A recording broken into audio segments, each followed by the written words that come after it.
Hello everyone, मैं अनिल कुमार सिंह स्वागत करता हूं आपका आपके यूट्यूब चैनल विश्व भारती क्लासेस में। इन दिनों जिस तरीके से हम क्विक रिवीजन सीरीज लेकर के आपके लिए आ रहे हैं, उसी का एक अगला कड़ी ये भी है और यहाँ भी हम करंट अफेयर से जुड़ा हुआ ही कई सारे प्रश्न जो बड़े ही इंपॉर्टेंट है आपके लिए रखने जा रहे हैं। इसमें मात्र 40 क्वेश्चन मैंने रखा है क्योंकि फिर वीडियो लंबा हो जाएगा। आप क्वेश्चन को देखिए, देखने के साथ साथ हम उसके संदर्भ में कुछ बातें भी आपको बताएंगे जिसको भी सुनने की आवश्यकता है। तो सिर्फ स्क्रीनशॉट लेकर के मत रख लीजिएगा, बल्कि सुनने का काम भी कीजिएगा। इसी क्रम में एक बात और कहना चाह रहे हैं कि कई सारे साथी ऐसे हैं जो ये चाह रहे हैं कि झारखंड पर करंट अफेयर्स लेकर के आ जाए। मेरी तैयारी उस पर है।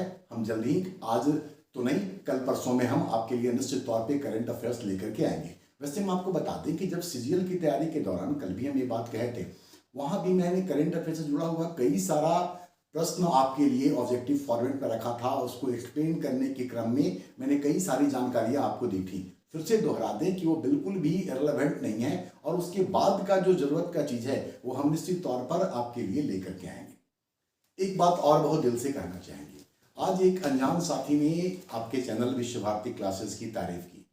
वो एक यूट्यूब चैनल है, परीक्षा साथी उनका नाम है। उन्होंने दिल से इस चैनल के संदर्भ में कई सारी अच्छी बातें कही। उम्र तो उनका मेरे से बहुत छोटा है, इसलिए हम बहुत बहुत प्यार देना चाहेंगे उनको, बहुत सारी शुभकामनाएं देना चाहेंगे। और ये सुन करके, आपको देख करके अगर आप सुन रहे हो तो प्लीज़, बड़ा अच्छा लगा कि अच्छे कार्य को आप अप्रिसिएट भी करते हैं।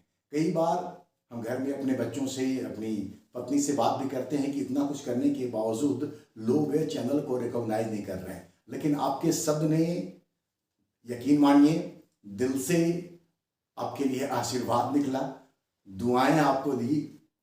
थोड़ा इमोशनल हो गए आपके बात सुन करके हम, लेकिन थैंक यू वेरी मच। और आपने जो विश्वास जताया है, आपके कारण से कई सारे लोग आज जुड़े हैं, इसलिए आपको एक बार फिर से धन्यवाद देना चाहेंगे। और आपने जो विश्वास जताया है, यकीन मानिए, उस पर खरा उतरने का हम पूरा कोशिश करेंगे। एनीवे, इसके अलावा एक बात और कहना चाहेंगे। सुबह में आज कई सारे विद्यार्थियों का मैसेज आया, कुछ लोगों ने कॉल भी किया कि सर ऐसा लग रहा है कि 17 मार्च सामने खड़ा है और सब कुछ वॉश आउट हो गया है, बिल्कुल भूल सा गया है। मुझे पता है कि इस समय इस तरह की स्थिति होती है, क्योंकि इस दौर से हम लोग भी गुजरे हुए हैं। कल इसीलिए आपसे एक बार हम लाइव मिलना चाह रहे हैं। वैसे भी लंबा वक्त हो गया हम लोग लाइव नहीं आए हैं, तो कल शाम में 7:15 बजे आधा घंटा आप टाइम मेरे साथ दीजिए।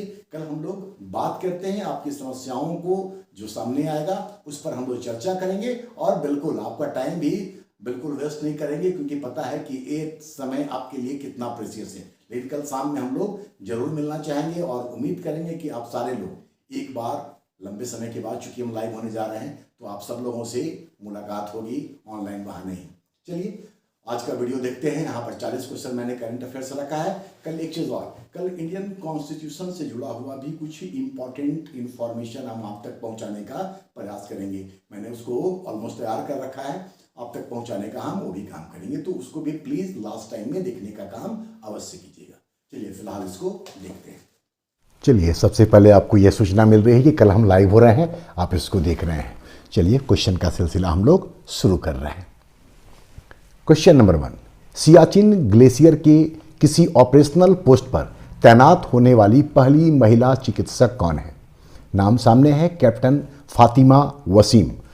कल के क्वेश्चन में आप याद कीजिए, मैंने बताया था कि सियाचिन में तैनात होने वाली पहली महिला चिकित्सक, और नाम बताया था मैंने कैप्टन गीतिका कौल। लेकिन ये जो फातिमा वसीम है, ये ऑपरेशनल पोस्ट पर तैनात होने वाली पहली महिला चिकित्सक है। तो दोनों में अंतर है, इसलिए क्वेश्चन को आराम से पढ़िएगा, अदरवाइज अगर दोनों ऑप्शन होगा तो जल्दबाजी में आप गलत कर सकते हैं।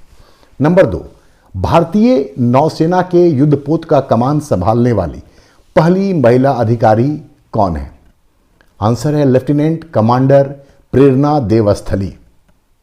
नंबर 3, कंचन देवी किस पद पर नियुक्त होने वाली पहली महिला है?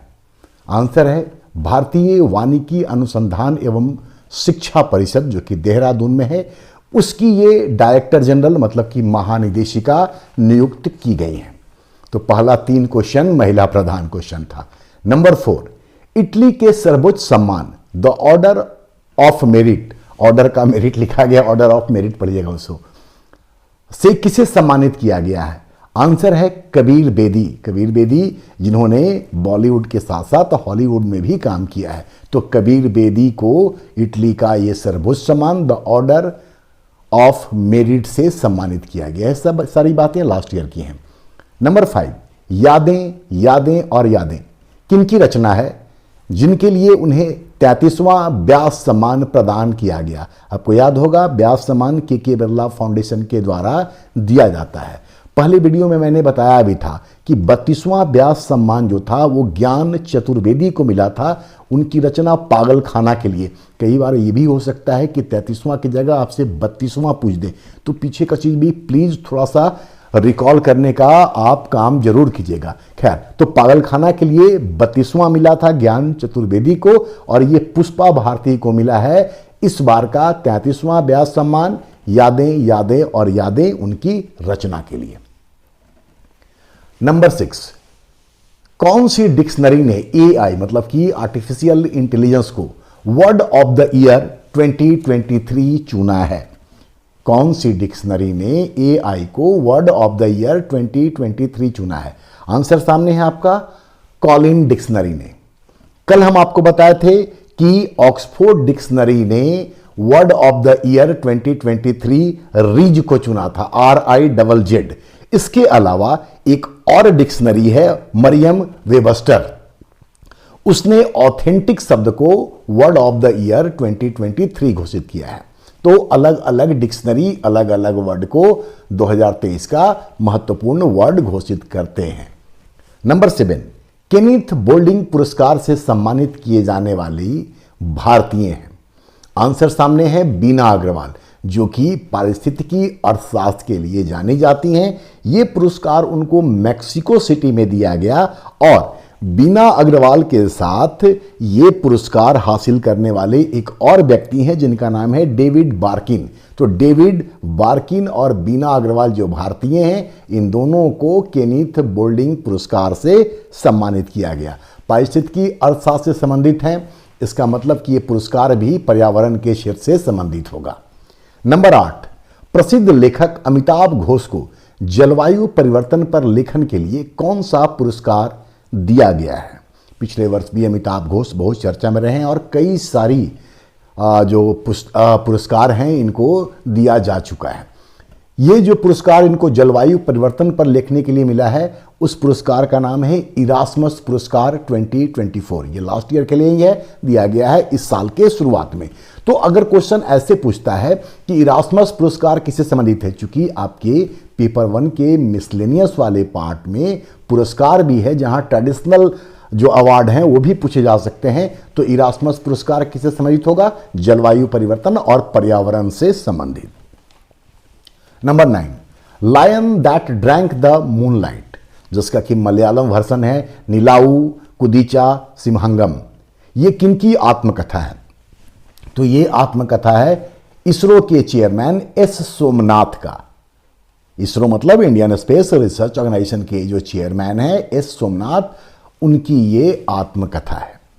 नंबर 10, भारत के नए मुख्य सूचना आयुक्त CIC चीफ इंफॉर्मेशन कमिश्नर कौन है? ये आंसर है इसका हीरालाल सामरिया। नंबर 11, अक्टूबर 2023 में विश्व स्वास्थ्य शिखर सम्मेलन का आयोजन कहां किया गया था? आंसर है बर्लिन, जर्मनी में। नंबर 12, सर्वोच्च न्यायालय में बहस करने वाली पहली मूक बधिर वकील कौन है? आंसर है सारा धनी। अक्टूबर 2023 में उन्होंने ये काम पहली बार किया था। नंबर 13, अर्थशास्त्र के लिए 2023 का नोबेल पुरस्कार किसे प्रदान किया गया है? आंसर है प्रोफेसर क्लॉडिया गोल्डिन, जो कि हार्वर्ड यूनिवर्सिटी अमेरिका में है। पिछले साल का नोबेल पुरस्कार वही अभी आखिरी है। जरूर आप याद करके रखेंगे, पहले वीडियो में जहां हम अवार्ड से जुड़ा हुआ बहुत सारा इन्फॉर्मेशन दिए हैं, वहाँ ये तमाम बातें आपको बताई जा चुकी है। लेकिन ये चूंकि रिवीजन है तो कुछ इंपॉर्टेंट चीज़ों को हम वापस रिवाइज करवाने का काम कर रहे हैं, और कई सारी चीज़ें बिल्कुल नहीं हैं जो उस वीडियो के बाद में ये सब क्वेश्चन सामने आया है उसको लेकर के। एनीवे, नंबर 14, भारत का पहला लाइट हाउस फेस्टिवल 2023 में कहाँ आयोजित किया गया था? तो ये इसका आयोजन हुआ था पणजी, गोवा में। कई बार क्वेश्चन में वेन्यू से रिलेटेड क्वेश्चन पूछे जाते हैं, इसीलिए इस तरह की चीज़ों को हम आपके सामने लेकर के आ रहे हैं। बस एक बार पढ़ते जाइए, दिमाग में आपका रह जाएगा। नंबर 15, तुर्की के सर्वाधिक ऊंची पर्वत माउंट अरारत पर पहुंचने वाली पहली भारतीय महिला कौन है? तो उनका नाम है लक्ष्मी झा, और इन्होंने पिछले वर्ष अगस्त के महीने में ये कारनामा किया था। और माउंट अरारत का जो ऊंचाई है वो है 5137 मीटर, 5137 मीटर। उस पर लक्ष्मी झा सबसे पहले पहुंचने वाली भारतीय महिला है। नंबर 16, भारत के पहले भूमिगत बिजली ट्रांसफार्मर स्टेशन का उद्घाटन कहां किया गया? आंसर है बेंगलुरु। नंबर 17, 35वां फुकेत किंग्स कप रेगाटा, ये बेसिकली नौका दौड़ से संबंधित है, का आयोजन कहां किया गया और लगातार दूसरी बार जीतने वाली भारतीय महिला कौन है? तो इसका आयोजन किया गया थाईलैंड में। थाईलैंड के शाही परिवार के द्वारा इसका आयोजन 1987 से ही किया जा रहा है। और इस नौका दौड़ को जीतने वाली जो भारतीय महिला है जिन्होंने लगातार दूसरी बार ये कारनामा किया है, उनका नाम है आनंदी चंद्रावरकर। नंबर 18, उज्ज्वला, जो कि बेसिकली एक गुरैया का नाम है, स्पैरो, किस खेल का शुभंकर था जो दिसंबर 2023 में दिल्ली में आयोजित हुआ था? आंसर है पहला खेलो इंडिया पैरा गेम्स। इसका शुभंकर था उज्ज्वला, और उज्ज्वला है एक गोरैया। Number 19, international tennis hall of fame के लिए चुने जाने वाले भारतीय खिलाड़ी कौन हैं? आंसर है लिएंडर पेस एवं विजय अमृतराज। नंबर 20, विजय हजारे ट्रॉफी एवं सैयद मुश्ताक अली ट्रॉफी, ये दोनों ही घरेलू क्रिकेट हैं, इनको जीतने वाले राज्य हैं क्रमशः, मतलब कि विजय हजारे ट्रॉफी हरियाणा ने जीता और सैयद मुश्ताक अली ट्रॉफी को पंजाब ने जीता, और दोनों ही इस ट्रॉफी को जीतने वाले पहले राज्य हैं, मतलब पहली बार इन्होंने ये ट्रॉफी जीता है। नंबर 21, स्वच्छ सर्वेक्षण 2023 में सबसे स्वच्छ छावनी मतलब कैंटोनमेंट बोर्ड किसे घोषित किया गया? तो महू छावनी, जो कि मध्य प्रदेश में है, उसे स्वच्छ छावनी घोषित किया गया है। यहां पर एक बात और कुछ जान लीजिए, जैसे कि चंडीगढ़ को इस स्वच्छ सर्वेक्षण 2023 में चंडीगढ़ को सर्वश्रेष्ठ सफाई मित्र सुरक्षित शहर घोषित किया गया। रिपीट कर दें, चंडीगढ़ को सर्वश्रेष्ठ सफाई मित्र सुरक्षित शहर घोषित किया गया, जबकि स्वच्छ सर्वेक्षण में 1 लाख से अधिक जनसंख्या वाले शहरों में लगातार 7वीं बार इंदौर पहले स्थान पर रहा। लेकिन इस बार इंदौर के साथ पहले स्थान को साझा करने वाला एक और शहर आया, और वो शहर है सूरत, गुजरात का सूरत। तो इंदौर और सूरत पहले स्थान पर रहे हैं। नंबर 22, नमो ड्रोन दीदी योजना का संबंध किससे है? ये बड़ी चर्चा में है आजकल। आंसर है ड्रोन से उर्वरकों के छिड़काव की स्वचालित प्रणाली। नंबर 23, प्रधानमंत्री जनजाति आदिवासी न्याय महाअभियान पीएम जनमन, जिसको शॉर्ट में बोलते हैं, की शुरुआत कब और कहां से की गई? तो ये बड़ा इंपॉर्टेंट हो जाता है हम लोगों के लिए, क्योंकि आंसर झारखंड से जुड़ा हुआ है। यह शुरू किया गया 15 नवंबर 2023 को, और यह शुरू की गई झारखंड के खूंटी जिला से। यहां पर यह भी बता दें कि 15 नवंबर 2023 को जनजातीय गौरव दिवस घोषित किया गया है। जनजातीय गौरव दिवस घोषित किया गया है। और ये जो पीएम जनमन योजना है, इसका उद्देश्य है कि भारत में रहने वाले वैसे 75 संवेदनशील जनजातीय समूहों का विकास करना, जो कि विशेष रूप से संवेदनशील है, अत्यंत पिछड़े हुए स्थिति में विद्यमान है। नंबर 24, मेरा युवा भारत भारत सरकार के किस मंत्रालय द्वारा स्थापित स्वायत्त निकाय है। तो ये युवा कार्यक्रम एवं खेल मंत्रालय के द्वारा तैयार किया गया एक स्वायत्त निकाय है। इसका जो शुरुआत हुआ था मेरा युवा भारत का, वो हुआ था 31 अक्टूबर 2023 को, राष्ट्रीय एकता दिवस के दिन। और युवा से मतलब यहां है 15 से लेकर के 29 वर्ष के लोग। नंबर 25, 26 दिसंबर को प्रतिवर्ष किनकी शहादत की स्मृति में वीर बाल दिवस के रूप में मनाने की घोषणा की गई है। जिस तरीके से 15 नवंबर को जनजातीय गौरव दिवस के रूप में मनाने का तैयारी किया गया है, ठीक उसी तरीके से वीर बाल दिवस 26 दिसंबर को मनाया जाएगा। हर साल ये मनाया जाएगा और ये घोषणा की गई है साहिबजादा जोरावर सिंह एवं साहिबजादा फतेह सिंह के नाम पे।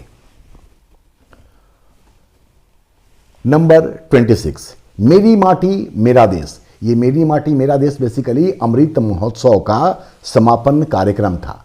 इस अभियान का टैगलाइन क्या था? मेरी माटी मेरा देश, ये जो अभियान था इसका टैगलाइन क्या था? तो आंसर है मिट्टी को नमन, वीरों को वंदन। Number 27, IBSF world billiards championship 2023 का खिताब किसने जीता? तो ये खिताब जीते हैं भारत के पंकज आडवाणी। क्वेश्चन ऐसे भी पूछ सकता है कि पंकज आडवाणी किस खेल से संबंधित है, क्योंकि खेल भी आपके मिसलेनियस वाला पार्ट का हिस्सा है। तो पंकज आडवाणी का संबंध है बिलियर्ड्स से और उन्होंने IBSF world billiards championship last year जीता था। नंबर 28, माउंट एवरेस्ट के सामने 21,500 फीट की ऊंचाई से स्काई डाइविंग करने वाली विश्व की पहली महिला कौन है? आंसर है शीतल महाजन। नंबर 29, अंतर्राष्ट्रीय ओलंपिक समिति IOC के द्वारा 2023 का ओलंपिक कप किसे दिया गया?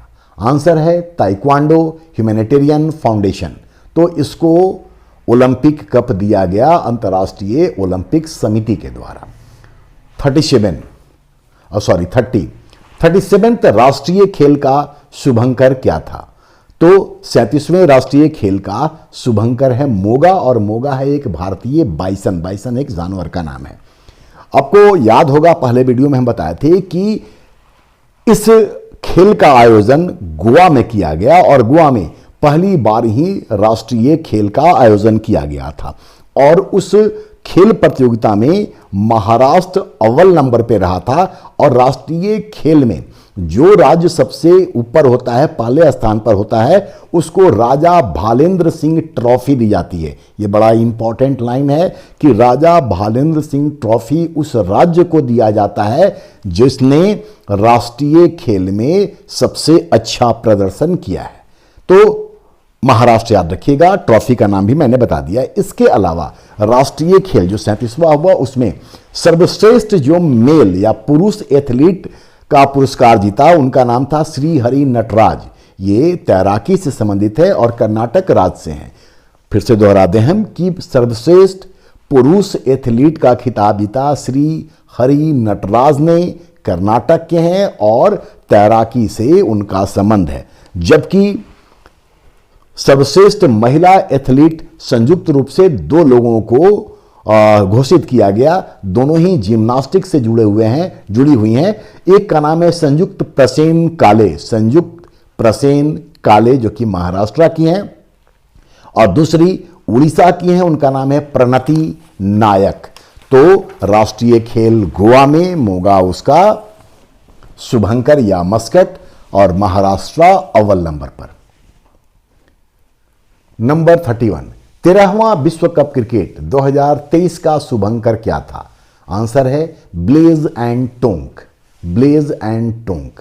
आपको याद होगा कि इस विश्व कप में विराट कोहली को सर्वश्रेष्ठ खिलाड़ी घोषित किया गया था, जिन्होंने पूरे प्रतियोगिता में 765 रन का 765 रन बनाने का काम किया था। 14वां जो विश्व कप क्रिकेट होगा 2027 में होगा, क्योंकि 4 वर्षों पर इसका आयोजन होता है और उसका वेन्यू है दक्षिण अफ्रीका, नामीबिया और जिम्बाब्वे। ठीक है, और इस बार का आप सबको याद है ऑस्ट्रेलिया जीता था और ऑस्ट्रेलिया का ये 6ठा विश्व कप था। 32, भारत के बाहर डॉक्टर अंबेडकर की सबसे ऊंची प्रतिमा मेरीलैंड जो कि अमेरिका में है स्थापित किया गया, उसका जिसको क्या नाम दिया गया, मतलब कि उस प्रतिमा को क्या नाम दिया गया, तो उसको नाम दिया गया है स्टैच्यू ऑफ इक्वलिटी। भारत में सबसे ऊंची जो अंबेडकर की प्रतिमा है वो 125 फीट की है, कांसे की बनी हुई है और वो प्रतिमा है आपको हैदराबाद में। ये जो प्रतिमा का निर्माण किया गया, ये निर्माण किया गया जो मैरीलैंड में स्थापित हुआ है, वो निर्माण किया गया राम वी सुतार के द्वारा। राम वी सुतार के द्वारा। ये राम वी सुतार वही मूर्तिकार, वही शिल्पकार हैं जिन्होंने सरदार वल्लभ भाई पटेल की प्रतिमा को बनाने का काम किया था, जिसको हम लोग स्टैच्यू ऑफ यूनिटी के नाम से जानते हैं। नंबर 33, समक्का सरक्का जो एशिया का सबसे बड़ा जनजातीय मेला है, प्रत्येक 2 वर्षों पर किस राज्य में आयोजित होता है? तो ये प्रत्येक 2 वर्षों में तेलंगाना राज्य में आयोजित होता है। और ये जो जनजातीय मेला है समक्का सरक्का, ये तेलंगाना की जो जनजाति है कोया जनजाति, उसके द्वारा आयोजित किया जाता है। और ये कुंभ के बाद सबसे बड़ा मेला माना जाता है। कुंभ के बाद सबसे बड़ा मेला माना जाता है और एशिया का सबसे बड़ा जनजातीय मेला है। समक्का सरक्का के नाम पर ही तेलंगाना के मुलुगु डिस्ट्रिक्ट में केंद्रीय जनजातीय विश्वविद्यालय का उद्घाटन भी किया गया है। नंबर 34, गुजरात सरकार ने किस मछली को राज्य मछली का स्टेट फिश का दर्जा दिया है उसके व्यापारिक महत्व के कारण? आंसर है घोल मछली, जिसको अंग्रेजी में गोल्ड फिश कहते हैं। और इस घोल मछली का वैज्ञानिक नाम है प्रोटोनिबिया डाइकैंथस।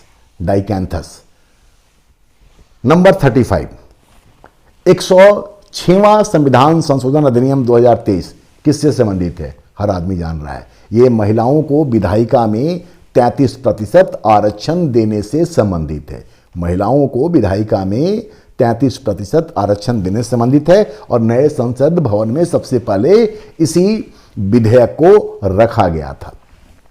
ये 106वां जो संविधान संशोधन है, इसके द्वारा भारत के संविधान के article 239AA capital AA 239AA को संशोधित किया गया और 3 नए अनुच्छेद जोड़े गए। 330A जिसके तहत लोकसभा में उनको आरक्षण देने का प्रावधान है, 332A जिसके तहत राज्य विधानसभा में उनको आरक्षण देने का प्रावधान है, और 334A ये उनके सीट के लागू होने संबंधी शर्तों को स्पष्ट करता है, क्योंकि यह भी लागू नहीं होगा, अगला जब परिसीमन होगा उसके बाद ये लागू होगा। नंबर 36, पर्वतों के पशु नाम से जाना जाने वाला मिथुन, जिसका कि वैज्ञानिक नाम है बॉस फ्रंटालिस, उसे किस संस्था के द्वारा खाद्य पशु मतलब फूड एनिमल के रूप में मान्यता दी गई है? आंसर है food safety and standard authority of India. उसके द्वारा मिथुन को खाद्य पशु के रूप में मान्यता दी गई है। ये जो मिथुन है उसका जो मांस होगा वो विषी कहलाएगा, विषी कहलाएगा। 1 सितंबर को प्रत्येक वर्ष मिथुन दिवस मनाए जाने की घोषणा ICAR मतलब कि Indian council of agricultural research ने घोषित किया है 1 सितंबर को। इसके अलावा एक बात और जान लीजिए कि ISCR के द्वारा ही 1988 में नागालैंड में राष्ट्रीय मिथुन अनुसंधान केंद्र की स्थापना भी की जा चुकी है। नागालैंड में राष्ट्रीय मिथुन अनुसंधान केंद्र की स्थापना भी की गई है और स्थापना करने वाला संस्था है ICAR Indian council of agricultural research. Number 37, 18 सितंबर 2023 को 30 लिखा हुआ है, 23 पढ़िएगा, बार बार उसका टाइपिंग हो जाता है। 17 सितंबर 2023 को प्रारंभ किए गए प्रधानमंत्री विश्वकर्मा योजना का टैगलाइन क्या है? तो उसका टैगलाइन है सम्मान सामर्थ्य समृद्धि। ये प्रधानमंत्री विश्वकर्मा योजना का टैगलाइन है। नंबर 39, मूर्तिकार राधा कृष्णन द्वारा निर्मित किस मूर्ति को नई दिल्ली स्थित भारत मंडपम में स्थापित किया गया। ये भारत मंडपम दिल्ली में है, आपको पता है, और यहीं पर G20 सम्मेलन भी हुआ था। खैर, तो ये जो मूर्ति है यहाँ जो स्थापित की गई वह है नटराज की मूर्ति। ये 28 फीट ऊंची है और अष्ट धातु की बनी हुई है। साथ ही साथ ये नटराज की जो प्रतिमा है ये विश्व में सबसे ऊंची प्रतिमा है। और आज ये आखिरी क्वेश्चन देखिए, इसके बाद करंट अफेयर्स पर हम और भी कई सारी महत्वपूर्ण जानकारियां अगले वीडियो में लेकर के आपके लिए आएंगे, जिसमें निश्चित तौर पर झारखंड के लिए भी होगा। नंबर 40, राष्ट्रीय स्वास्थ्य प्राधिकरण नेशनल हेल्थ अथॉरिटी द्वारा Ayushman Bharat digital mission ABDM के तहत देश में पहला माइक्रोसाइट्स कहां लॉन्च किया गया? देश में पहला ABDM के तहत माइक्रोसाइट्स कहां लॉन्च किया गया? आंसर आपके सामने है आइजोल, जो कि मिजोरम की राजधानी है। यहां पर यह भी जान लीजिए कि ABDM की शुरुआत हुई थी 27 सितंबर 2021 को। भारतीय आयुष्मान भारत डिजिटल मिशन है, ये 21 सितंबर 2021 को शुरू हुआ था और इसका माइक्रोसाइट्स जो सबसे पहले आइजोल के मिजोरम के आइजोल में लॉन्च किया गया, ये लॉन्च किया गया था पिछले साल 23 अगस्त को 2023 में। इस तरह के 100 माइक्रोसाइट्स लॉन्च करने का योजना है सरकार का, जिसमें से पहला आइजोल। तो पहला राज्य जहां ये लॉन्च किया गया वो है मिजोरम। चलिए लास्ट में फिर से आपको एक बार रिकॉल करा दें कि कल हम लोग 7:15 में इवनिंग में मिलते हैं थोड़ी देर के लिए, जहां हम लोग परीक्षा के संदर्भ में थोड़ा सा बातचीत करने का काम करेंगे। चलिए एक बार आप लोगों का फिर से धन्यवाद। वीडियो अच्छा लगता है तो अपने दोस्तों के साथ जरूर शेयर कीजिए और देखते रहिए।